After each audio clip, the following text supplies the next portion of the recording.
बिस्मिल्लाहिर्रहमानिर्रहीम। अस्सलाम वालेकुम दोस्तों। जुल्फ़िकार अली भुट्टो को सजाए मौत का हुक्म सुनाने के बाद रावलपिंडी की कौन सी जेल के डिपार्टमेंट में रखा गया था? भुट्टो के साथ वो कैदी जो उनका खाना बनाता था वो 10 दिन के बाद क्यों बदल दिया जाता था? भुट्टो को फांसी देने वाले जल्लाद को कहां से बुलाया गया और किस जमाने से वो फांसी देने का काम कर रहा था? भुट्टो ने बेनज़ीर से क्यों कहा कि मेरे मरने के बाद वो मेरी किताबों को हाथ न लगाएं? वो कौन? और आखिर में जानेंगे कि भुट्टो ने फांसी से पहले दाढ़ी यानी शेव बनाने की इजाजत क्यों मांगी थी? भुट्टो को फांसी देने के बाद उसके मुर्दा जिस्म के साथ क्या हरकत की गई और भुट्टो के मुर्दा जिस्म की तस्वीरें क्यों ली गईं? जानते हैं इस वीडियो में। Themselves to death. Why? Out of frustration that they could not help their chairman to come out of jail. Our message to General Zia is that release my father and hold free election and let the people decide the fate of the country. दोस्तों, अप्रैल 1989 को जुल्फ़िकार अली भुट्टो को रात 2 बजे रावलपिंडी की central jail में फांसी पर लटका दिया गया। दोस्तों, स्टोरी कुछ ऐसे है कि पाकिस्तान के प्राइम मिनिस्टर जुल्फ़िकार अली भुट्टो की हुकूमत का तख्ता उस टाइम के आर्मी चीफ जनरल ज़ियाउल हक के हाथों पलट दिया गया। मिस्टर भुट्टो की हुकूमत खत्म हो चुकी है, सारे मुल्क में मार्शल लॉ नाफिज कर दिया गया है। 8 माह बाद मार्च 1978 को लाहौर हाई कोर्ट जुल्फ़िकार अली भुट्टो को सजाए मौत का हुक्म सुनाती है। जुल्फ़िकार अली भुट्टो को रावलपिंडी की जेल में वुमेन के डिपार्ट के एक हिस्से में 7 बाई 10 फीट की कोठरी में कैद किया गया था। उस जेल में जुल्फ़िकार अली भुट्टो को एक चारपाई, एक गद्दा, छोटी सी मेज और एक बुक शेल्फ दी गई थी। साथ में एक और छोटी सी कोठरी थी जहां उनके लिए एक कैदी खाना बनाता था। दोस्तों, हर 10 दिन के बाद वो कैदी बदल दिया जाता था ताकि ऐसा ना हो कि इस कैदी को भुट्टो से अट्रैक्शन यानी मोहब्बत हो जाए। बस कभी कभी भुट्टो के दोस्त डॉक्टर नियाजी उनके लिए खाना भेजा करते थे।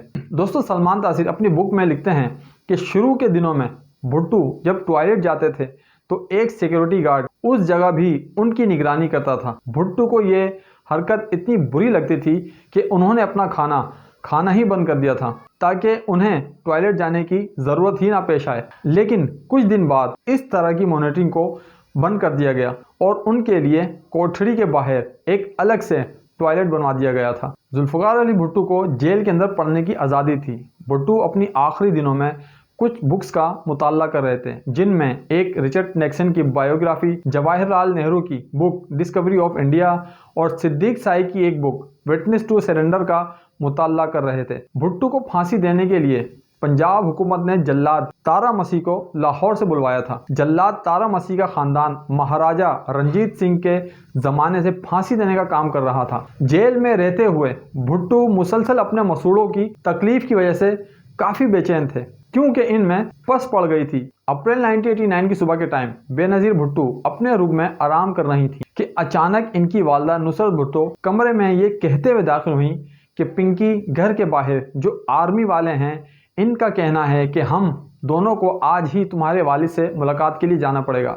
इस बात का क्या मतलब है? दोस्तों, बेनज़ीर भुट्टो ने अपनी बुक डायर ऑफ ईस्ट में लिखा है कि मुझे मालूम था कि इस बात का क्या मकसद है और साथ में मेरी वालदा को भी मालूम था, लेकिन हम दोनों ही इस बात को एक्सेप्ट नहीं कर पा रहे थे क्योंकि इसका एक ही मकसद था कि जनरल ज़ियाउल हक मेरे वालिद को कत्ल करने के लिए तैयार हैं। नुसरत भुट्टो और बेनज़ीर भुट्टो को एक कार में रावलपिंडी की जेल में लाया गया। दोनों की तलाशी लेने के बाद दोनों को जुल्फ़िकार अली भुट्टो के सामने ले जाया गया, मगर उनके दरमियान 5 फीट की दूरी रखी गई। बेनज़ीर भुट्टो ने अपनी बुक में लिखा है कि मेरे वालिद ने मुझसे पूछा कि घर वालों से मुलाकात करने के लिए इन्हें कितना टाइम दिया गया है, तो उन्होंने कहा कि आधा घंटा।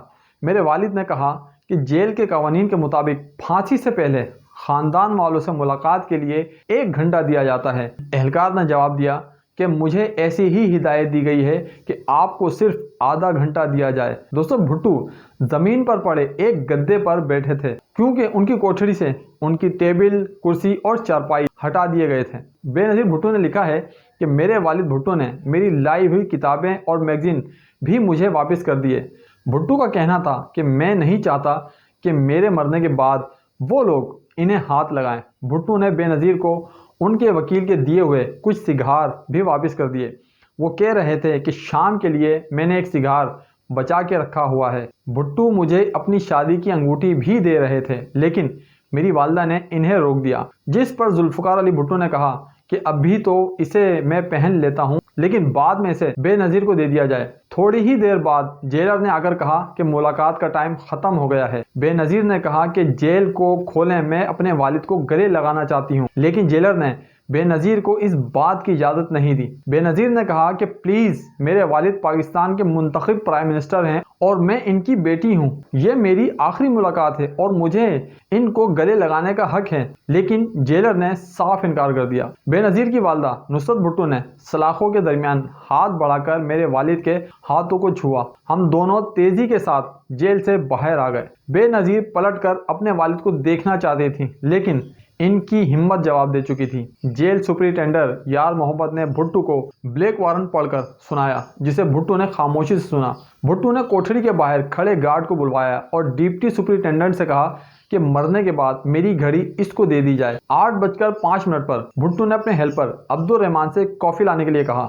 भुट्टो ने अब्दुल रहमान से कहा कि अगर मैंने तुम्हारे साथ कोई ज्यादती की हो तो इसके लिए मुझे माफ़ कर देना। दोस्तों, सुप्रीम कोर्ट की तरफ से इनकी रहम की अपील मुस्तरद किए जाने के बाद इनका रेजर इसलिए वापस ले लिया गया था कि कहीं वो खुदकुशी ना कर लें। सलमान तासिर ने लिखा है कि भुट्टो ने कहा, मुझे दाढ़ी यानी शेव बनाने की इजाज़त दी जाए, मैं मौलवी की तरह इस दुनिया से नहीं जाना चाहता। 9:55 पर भुट्टो ने टूथब्रश किया, चेहरा धोया, बाल बनाए। इसके बाद वो सोने चले गए। रात 1:30 बजे इन्हें उठाया गया। जेल के एहलकारों ने भुट्टो को कपड़े तब्दील करने पर ज़्यादा जोर नहीं दिया था। जब सिक्योरिटी गार्ड ने इनके हाथ पीछे से बांधने की कोशिश की तो उन्होंने इस हरकत की मुखालफत की, लेकिन एहलकारों ने ज़बरदस्ती भुट्टो के हाथ रस्सी से बांध दिए। इसके बाद भुट्टो को एक स्ट्रेचर पर लेटाकर तकरीबन 40 गज की दूरी तक ले जाया गया।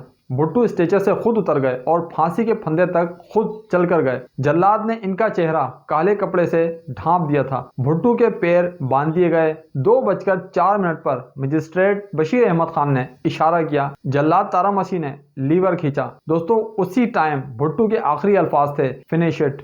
35 मिनट के बाद भुट्टो के मुर्दा जिस्म को एक स्ट्रेचर पर रखा गया।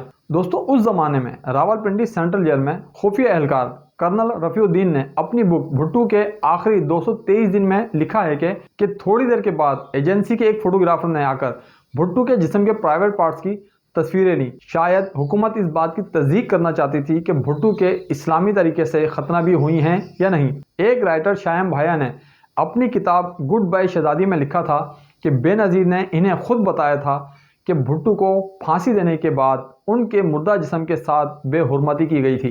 दोस्तों, बेनज़ीर भुट्टो अपनी बायोग्राफी बुक में लिखती हैं कि बेनज़ीर नींद की गोलियां खाने के बावजूद ठीक 2 बजे उनकी आंख खुल गई और वो जोर से चिल्लाईं। चंद घंटों के बाद सेंट्रल जेल के असिस्टेंट जेलर इनके घर पर गए, जहां बेगम नुसरत भुट्टो और बेनज़ीर भुट्टो को नजरबंद किया गया था। जेलर के मिलते ही बेनज़ीर के पहले अल्फाज थे कि हम प्राइम मिनिस्टर के साथ चलने के लिए तैयार हैं, मगर जेलर ने कहा कि भुट्टो के जनाजे को तदफीन के लिए ले जाया जा चुका है। जिस पर बेनज़ीर का कहना था कि इनके घर वालों के बगैर भुट्टो के जनाजे को तदफीन के लिए कैसे ले जा सकते हैं। जेलर ने भुट्टो की एक आखिरी चीज बेनज़ीर को दी और वो थी जुल्फ़िकार अली भुट्टो की शलवार कमीज, जो फांसी से पहले भुट्टो ने पहन रखी थी। जेलर ने भुट्टो के इस्तेमाल का सारा सामान दे दिया। बेनज़ीर ने जल्दी से पूछा कि मेरे वालिद की एक अंगूठी थी, वो कहाँ है? जेलर ने जवाब दिया कि इनके पास कोई अंगूठी भी थी क्या?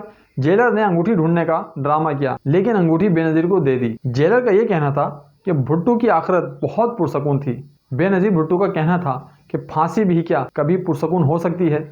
दोस्तों, उम्मीद करता हूं कि वीडियो आपको इन्फॉर्मेटिव लगी होगी। अगर वीडियो अच्छी लगी है तो इसको लाइक और शेयर ज़रूर करें। आपके प्यार और मोहब्बत का बहुत शुक्रिया।